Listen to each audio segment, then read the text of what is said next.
cold balls.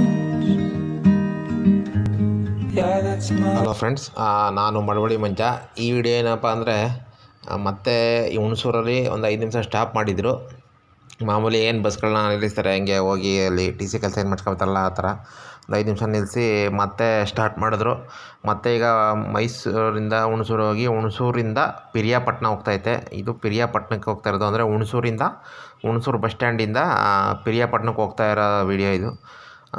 Piriyapatna ಏನೋ ಎಷ್ಟಪ್ಪ ಅಂದರೆ ಸ್ವಲ್ಪ ನಿಯರೇ ಆಗುತ್ತೆ ಹುಣಸೂರಿಗೆ. ಹಾಗಾಗಿ ಇಲ್ಲಿಂದ ಹುಣಸೂರಿಂದ ಪಿರಿಯಾಪಟ್ಟಣ ಹೋಗ್ತಾ ಇದ್ದಾರೆ.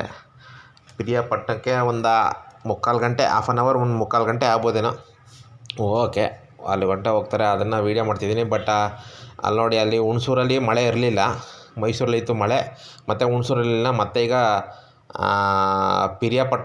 ಪಿರಿಯಾಪಟ್ಟಣಕ್ಕೆ ಹೋಗೋ ಕಡೆ ಮಧ್ಯ ರೋಡಲ್ಲೇ ಮಳೆ ಮತ್ತೆ ಶುರುವಾಯಿತು. ಅಂದರೆ ಒಂದೊಂದು ಊರಲ್ಲಿ ಐತೆ ಮಳೆ, ಒಂದೊಂದು ಊರು ಇರಲಿಲ್ಲ. ಬಟ್ ಚೆನ್ನಾಗಿತ್ತು ಮಾತ್ರ. ಆಮೇಲೆ ರೋಡು ಕೂಡ ಎಲ್ಲ ಚೆನ್ನಾಗಿದೆ. ನಾನು ಹುಣಸೂರು ತನಕ ಹೋಗಿದ್ದೆ, ಹುಣಸೂರಿಂದ ಮುಂದಕ್ಕೆ ನಾನು ಹೋಗಿರಲಿಲ್ಲ. ಯಾವಾಗ್ಲೂ ಹುಣಸೂರಿಗೆ ಹೋಗಿದ್ದೆ ಸುಮಾರು ಸತಿ, ಬಟ್ ಹುಣಸೂರಿಂದ ಮುಂದೆ ಹೋಗಿರಲಿಲ್ಲ.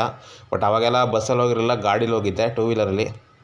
ಬಟ್ ಇವಾಗ ಬಸ್ಸಲ್ಲಿ ಹೋಗ್ತಾಯಿದ್ದೀನಿ. ಆಮೇಲೆ ಒಳ್ಳೊಳ್ಳೆ ಬೆಳೆಗಳು ಕೂಡ ಹಾಕಿದ್ದಾರೆ ಆ ಕಡೆ, ಈ ಸೈಡ್ ನೋಡಿದೆ. ಒಳ್ಳೆ ಜಮೀನುಗಳಲ್ಲಿ ರೈತರು ಒಳ್ಳೆ ಬೆಳೆಗಳನ್ನ ಹಾಕಿದ್ದಾರೆ. ಪಿರಿಯಾಪಟ್ಟಣ ಸೈಡು, ಹುಣಸೂರು ಪಿರಿಯಾಪಟ್ಟಣ ಸೈಡು, ಅಲ್ಲೂ ಕೂಡ ತುಂಬ ಚೆನ್ನಾಗಿ ಮಳೆ ಆಗಿದೆ. ನೋಡಬೇಕು ಯಾವ ಥರ ಮಳೆ ಆಗಿದೆಯೋ ಏನೋ ಗೊತ್ತಿಲ್ಲ. ಬಟ್ ಈಗ ನಾವು ಹೋಗುವಾಗ ಮಾತ್ರ ಸ್ವಲ್ಪ ಮಳೆ ಆಗ್ತಾಯಿತ್ತು. ಹಾಗಾಗಿ ಇದನ್ನು ವೀಡಿಯೋ ಮಾಡ್ತಾಯಿದ್ದೀನಿ. ಇದು ಹುಣಸೂರಿಂದ ಪಿರಿಯಾಪಟ್ಟಣಕ್ಕೆ ಹೋಗೋ ರೋಡು. ಹಂಗೇ ನೋಡ್ತಾಯಿರಿ, ಚೆನ್ನಾಗಿರುತ್ತೆ ವೀಡಿಯೋ.